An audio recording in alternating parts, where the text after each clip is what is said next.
Miracles இயற்கையான aroma ஆயில்களை கொண்டு தயாரிக்கப்படுகிறது. தூக்கமின்மை, மன அழுத்தம், எதிர்மறை எண்ணங்கள் போன்ற மனநல பிரச்சனைகள், உடல்வலி, தலைவலி போன்ற உடல்நல பிரச்சனைகள், ஆன்டி ஏஜிங், முடிவுதிர்வு, பொடுகு, வெண்புள்ளி, சரும பிரச்சனைகள் போன்ற அனைத்து பிரச்சனைகளுக்கும் தீர்வளிக்கிறது. Aroma miracles.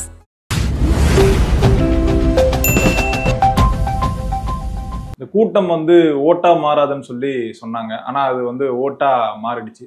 இந்த ஓட்டு சீட்டா மாறாதுன்னு சொன்னாங்க. அந்த சீட்டாவும் மாறிடுச்சு. விஜயால இவரை மாதிரி ஆக முடியாது, அவரை மாதிரி ஆக முடியாதுன்னு சொன்னாங்க. ஆனா இனிமேல் தமிழ்நாட்டுல இன்னொரு விஜய் மாதிரி யாராலும் ஆக முடியாத ஒரு நிலைக்கு கொண்டு போயிட்டாரு. இந்த சினிமா நடிகன் நாட்டை ஆள முடியாதுன்னு சொன்னாங்க. இன்னும் சில நாட்கள்ல தமிழ்நாட்டையே ஆள போகிறாரு. எப்படி பாக்குறீங்க சார் விஜய் அவரோட இந்த வெற்றியை? அதாவது இந்த தேர்தல் முடிவு அப்படிங்கிறது யாருடைய கணிப்புக்கும் அடங்காத ஒண்ணு. இன்னும் சொல்ல போனா உங்களுக்கு நிறைய கருத்து கணிப்புகள் எல்லாத்தையுமே பார்த்தோம். இந்த ஆக்சிஸ் தவிர மற்றவர்களுடைய கருத்து கணிப்புகள் எல்லாவற்றிலுமே தாவேக்காக்கு 2லிருந்து 4 இடம், 2லிருந்து 6 இடம், சுருக்கமாக சொல்லணும்னா ஒரு சிங்கிள் டிஜிட் வெற்றி மட்டும்தான் அவங்க கணித்தாங்க. ஆக்சிஸ் மட்டும்தான் இல்ல இவங்க ஆட்சி அமைக்கிற அளவுக்கு இவங்களுக்கு வெற்றி கிடைக்குங்கிற மாதிரியான ஒரு கணிப்பை வெளியிட்டாங்க.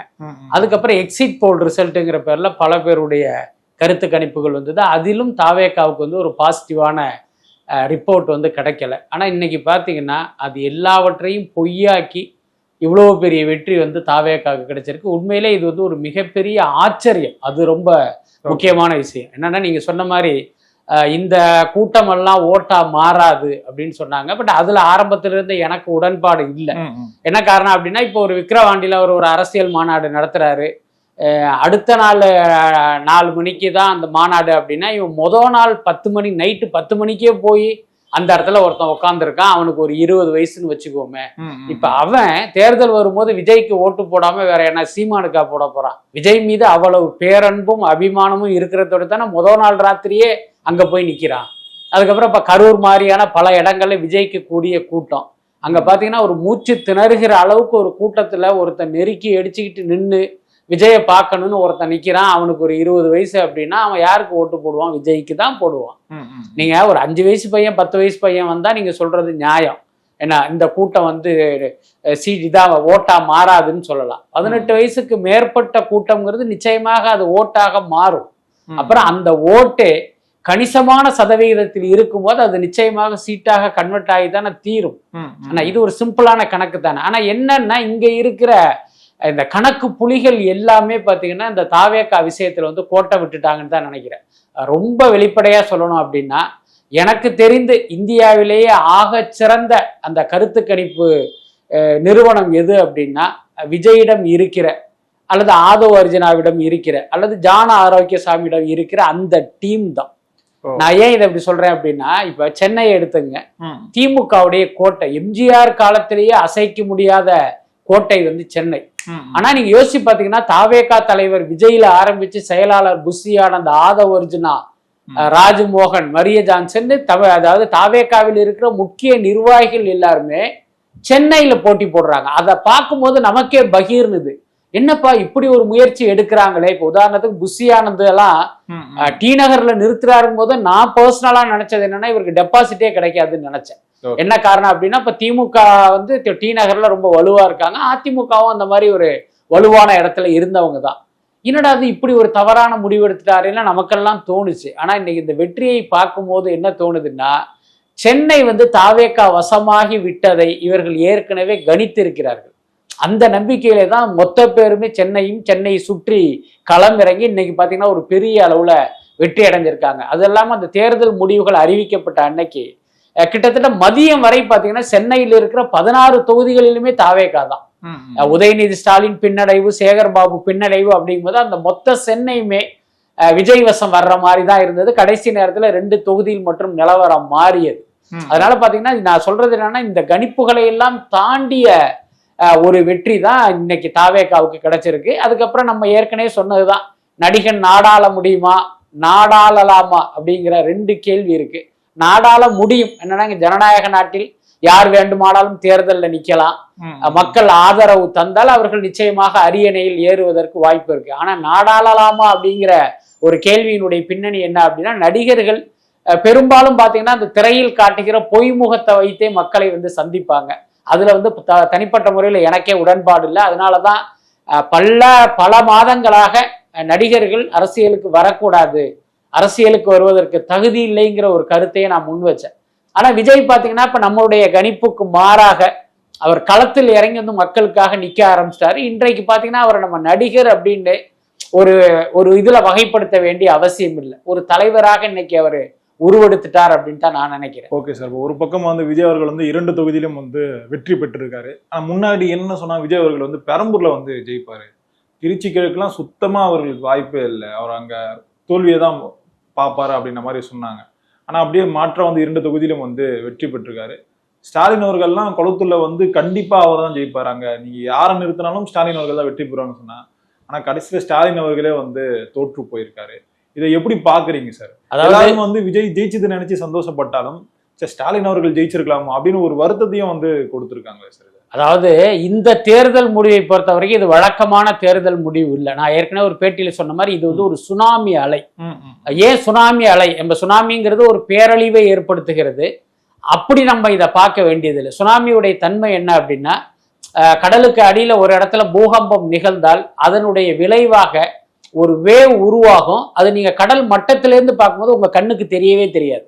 கடல் வந்து வழக்கம் போல் பாத்தீங்கன்னா அந்த எந்த சலனமும் இல்லாம இருக்கும். ஆனா கடலுக்கு அடியில அந்த பேரலை பாத்தீங்கன்னா அப்படி பெரிய வேகத்துல அப்படி புறப்பட்டுட்டு வந்து சில மணி நேரத்துல பாத்தீங்கன்னா அதனுடைய இலக்கை அடைஞ்சு ஒரு பெரிய தாக்குதலை நடத்தும். கிட்டத்தட்ட இன்றைக்கு தாவேக்காவுடைய அலையும் கூட ஒரு சுனாமி அலைக்கு நிகரானதுதான். நீங்க வெளியில இருந்து பார்க்கும்போது இது இந்த தாக்கம் எதுவுமே உங்க கண்ணுக்கு தெரியல. நம்ம ஏற்கனவே சொன்ன மாதிரி தற்குறிகள் இது ஓட்டா மாறாது, நோட்டா மாறாது, சீட்டா மாறாதுன்னு என்னென்னமோ கணிப்புகள் எல்லாம் வந்தாலும் ஆனா உள்ளுக்குள்ள பாத்தீங்கன்னா அது வந்து ஒரு பேரலையாக கிளம்பி வந்திருக்குங்கிறது தான் இப்ப நமக்கு புரிகிற விஷயம். சோ அந்த மாதிரி ஒரு சுனாமி அலை மாதிரி ஒரு வேவ் வரும்போது எதிரில யார் நிக்கிறாங்கிறதே அதனுடைய நோக்கமாக இருக்க அடிச்சு துவம்சம் பண்றதுதான். அப்படித்தான் மு.க. ஸ்டாலினும் தோற்கடிக்கப்பட்டார் அப்படின்னு நான் நினைக்கிறேன். இன்னொன்னு பாத்தீங்கன்னா மு.க. ஸ்டாலின் வந்து திமுக ஆட்சியில பல்வேறு நலத்திட்டங்கள் செய்தாலும் மக்கள் வந்து அதையெல்லாம் தாண்டி இன்றைக்கு வந்து விஜய்க்கு ஆதரவு அளித்திருப்பது அப்படிங்கிறது திமுக மீது அதிருப்திங்கிறது ஒரு பக்கம் இருந்தாலும் விஜய் மீது மக்கள் வைத்திருக்கிற அதீத நம்பிக்கையும் ஒரு காரணம். அதுக்கப்புறம் ஸ்டாலின் தோத்தது பத்தி சொல்லணும் அப்படின்னா, அவர் வெற்றி அடைந்து எதிர்கட்சி தலைவராக விஜய் முன்னால் அமர்வதுங்கிறதே ஸ்டாலினுக்கு வந்து ஒரு மிகப்பெரிய தண்டனை தான். ஒருவேளை குளத்தூர் மக்கள் ஸ்டாலின் மீது பரிதாபப்பட்டு என்ன இந்த முடிவை கொடுத்திருப்பாங்கன்னு நினைக்கிறேன். நீங்க 5 வருஷம் அப்படி ஒரு தண்டனையை அனுபவிக்க வேணாம், வீட்டுல நிம்மதியா உட்காந்து ரெஸ்ட் எடுங்க அப்படிங்கிற எண்ணத்தில் கூட அவரை தோற்கடித்திருப்பாங்கன்னு தான் நினைக்கிறேன். அதுக்கப்புறம் விஜய் 2 தொகுதிகளில் வெற்றி அடைந்தது. பர்சனலா கேட்டா அதுல எனக்கு உடன்பாடு இல்லை. மக்களுடைய வரி பணத்தை விரயம் செய்கிற எந்த காரியத்தையும் நம்ம ஆதரிக்க முடியாது. விஜய்க்கு வந்து இவ்வளவு பெரிய மக்களுடைய வரவேற்பு இருக்குன்னு அவருக்கு தெரிந்தும் 2 தொகுதியில் போட்டியிட்டதை வந்து நிச்சயமா ஏற்க முடியாது. அது வந்து உங்களுடைய தோல்வி பயமா அல்லது எதுவும் ஜோசியக்காரன் சொன்னானா அப்படிங்கிறது நமக்கு தெரியல. ஆனாலும் இன்னைக்கு 2 தொகுதியில நின்று 2 தொகுதியிலையும் ஜெயிச்சிட்டீங்க. 2 வாரத்துல நீங்க ஏதோ ஒரு தொகுதியை வந்து ராஜினாமா செய்யணும். இப்ப அங்க ஒரு இடைத்தேர்தல் வரும். அந்த இடைத்தேர்தலில் என்ன இப்ப யாரோ ஒருத்தர் போட்டியிடுவாரு. அதுக்கு அடுத்து அந்த இடைத்தேர்தலுக்காக மக்களுடைய வரிப்பணம் வந்து செலவிடப்படும். அப்ப உங்களுடைய சுயநலத்துக்காக நீங்கள் மக்கள் பணம் விரயமாவதற்கு காரணமா இருந்துட்டீங்க அப்படிங்கிறது நமக்கு ஒரு நெருடலான விஷயமா தான் இருக்கு. ஓகே சார், இப்போ அதே மாதிரி இந்த சென்னையா இருக்கட்டும், திருவள்ளூரா இருக்கட்டும், காஞ்சிபுரம், இந்த மாவட்டங்கள்லாம் ஒட்டுமொத்தமா வந்து தாவேக்கா தான் வெற்றி பெற்றிருக்காங்க. அது மட்டும் இல்லாமல் அதிமுகவோட கோட்டையா சொன்ன வந்து இந்த கொங்கு மண்டலத்திலையும் வந்து தாவேக்கா தான் வந்து முதன்மை சக்தியா வந்து மாறி இருக்காங்க சார். எப்படி இந்த அளவுக்கு வந்து ஜெயிக்க முடிஞ்சது சார் அங்கெல்லாம் வந்து? ஏன்னா எப்பவுமே வந்து தமிழ்நாடு அரசியல் பார்க்கும்போது ஒரு சில இடங்கள் வந்து இங்கெல்லாம் வந்து இந்த சாதிகளோட ஓட்டுகள் தான் அதிகமா இருக்கும் அப்படின்னு சொல்லுவாங்க, இந்த மாதிரியான தலைவர்களோட ஓட்டு தான் அதிகமா இருக்கும்னு சொல்லுவாங்க. ஆனா இந்த வாட்டி எலெக்ஷன்ல வந்து இந்த சாதி மதங்களை கடந்த ஒரு எலெக்ஷனா இருக்கே சார். உண்மைதான். அது அந்த விஜய் என்கிற அந்த 3 எழுத்து மந்திரம் செய்த மாயம் அப்படிதான் நான் நினைக்கிறேன். பொதுவா பாத்தீங்கன்னா நீங்க சொன்ன மாதிரி கொங்கு பெல்ட்டுங்கிறது எம்ஜிஆர் காலத்திலிருந்தே அதிமுக கோட்டை. அதே மாதிரி மதுரை பக்கம் பாத்தீங்கன்னா அதிமுகவுக்கு வந்து ஒரு கணிசமான ஆதரவு இருக்கும். ஆனா இந்த தரையெல்லாம் பார்த்தா ராமநாதபுரமா இருக்கட்டும் அல்லது மதுரையா இருக்கட்டும் தேனியா இருக்கட்டும், அந்த மாவட்டங்கள் எல்லாவற்றிலுமே அதிமுக கிட்டத்தட்ட ஒரு 5 தென் மாவட்டங்களை துடைத்து எரியப்பட்டிருக்கு. அது வந்து பெரிய ஆச்சரியம்.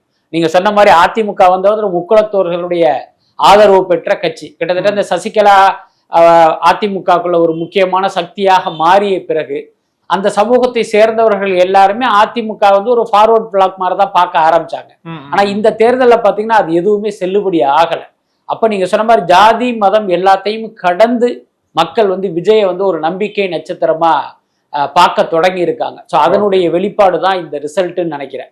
அதுக்கு அடுத்து விஜய் ஆதரவு அப்படிங்கிறது ஒரு பக்கம் இருந்தாலும் இந்த திமுக அதிமுக மீது மக்களுக்கு ஏற்பட்ட அவநம்பிக்கை, நான் பல பேட்டிகளில் சொல்றேன், கடந்த 50 வருடமா இந்த 2 கட்சியும் மாறி மாறி ஆட்சிக்கு வர்றாங்க. அதுக்கு காரணம் இந்த கட்சிகளுக்கு மக்கள் ஆதரவு இருக்கு அப்படிங்கிறது அர்த்தம் கிடையாது.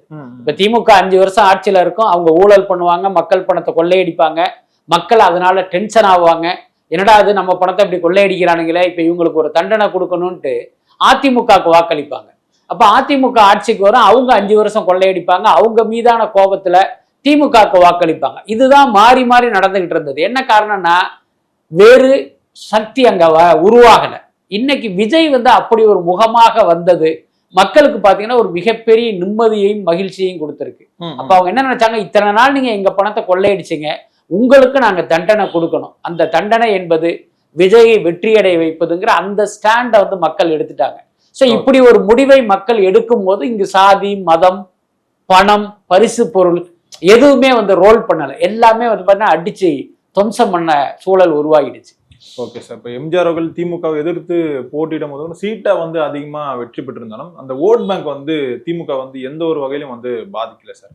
ஆனால் இப்போ விஜய் அவர்கள் இந்த அரசியல் களத்தில் வரும்போது திமுக அந்த ஓட் பேங்க் வந்து அப்படியே பாதியாக குறைஞ்ச ஒரு நிலைக்கு ஏற்பட்டிருக்கு சார். இப்போ திமுக தாவேக வந்து ஒரு 34% ஓட் பேங்க் வாங்கியிருக்காங்க, திமுக வந்து ஒரு 24% ஓட் பேங்க் தான் வாங்கியிருக்காங்க. இந்த அளவுக்கு குறைஞ்சிருக்கு சார். அது அதான் முதல்ல தெரிஞ்சுங்க, அதிமுகவா இருக்கட்டும் திமுகவா இருக்கட்டும், ஒவ்வொரு முறை இப்ப தாவேக இந்த தடவை வந்திருக்கு, தாவேக வராத கடந்த தேர்தலில் பாத்தீங்கன்னா இப்ப திமுகவும் அதிமுகவும் எங்களுக்கு 33% இருக்கு, எங்களுக்கு 34% இருக்கு அப்படின்னு வந்து தம்பட்டம் அடிச்சுக்குவாங்க. நீங்க ரொம்ப டீப்பா பார்த்தா அதுல அந்த கட்சியினுடைய தொண்டர்களுடைய வாக்கு அப்படிங்கிறது ஒரு 50% தான் இருக்கும். இப்போ உதாரணத்துக்கு அதிமுக வந்து ஒரு 35% சொல்றாங்க அப்படின்னா ஒரு 20% வாக்குகள் தான் அந்த கட்சி தொண்டர்கள், எதற்கும் அசராத எல்லா காலத்திலும் அதிமுகவுக்கு வாக்களிக்கிற தொண்டர்களுடைய வாக்கு சதவீதங்கிறது அவ்வளவுதான் இருக்கும். அதே மாதிரிதான் திமுகவுக்கும் இருக்கும்.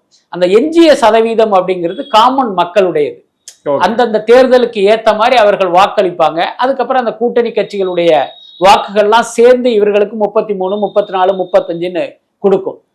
இந்த தர பாத்தீங்கன்னா விஜய் வந்த பிறகு என்னாச்சு அப்படின்னா இப்ப திமுகவுக்கும் சரி அதிமுகவுக்கும் சரி அந்த கட்சி தொண்டர்களுடைய வாக்குகள் வந்து அப்படி சதறாம இருக்கு. அவர்கள் நிச்சயமாக கட்சி மாறி வாக்களிப்பதற்கு வாய்ப்பு இல்லை. அந்த பொதுமக்கள் போட்ட வாக்குகள் இருக்குல்ல, அது அங்கிருந்து சிதறி பாத்தீங்கன்னா தாவேகா பக்கம் போயிடுச்சு. இன்னும் வெளிப்படையா சொல்லணும்னா இன்றைக்கு இவர்களுக்கு கிடைத்த இந்த வாக்கு சதவீதம் தான் திமுக அதிமுகவுடைய உண்மையான வாக்கு சதவீதமா நம்ம கருத்தில் எடுத்துக்கணும். இவ்வளவு நாள் பாத்தீங்கன்னா மக்கள் அளித்த அந்த வாக்குகளையே தங்களுடைய கட்சியின் வாக்குகள் மாதிரி இவங்க ஒரு பில்டப் பண்ணிட்டு இருந்தாங்க. இன்றைக்கு அந்த மாயை வந்து தாவேகாவினால் உடைக்கப்பட்டிருக்கு. அப்படிதான் அதை நான் புரிஞ்சுக்கிறேன்.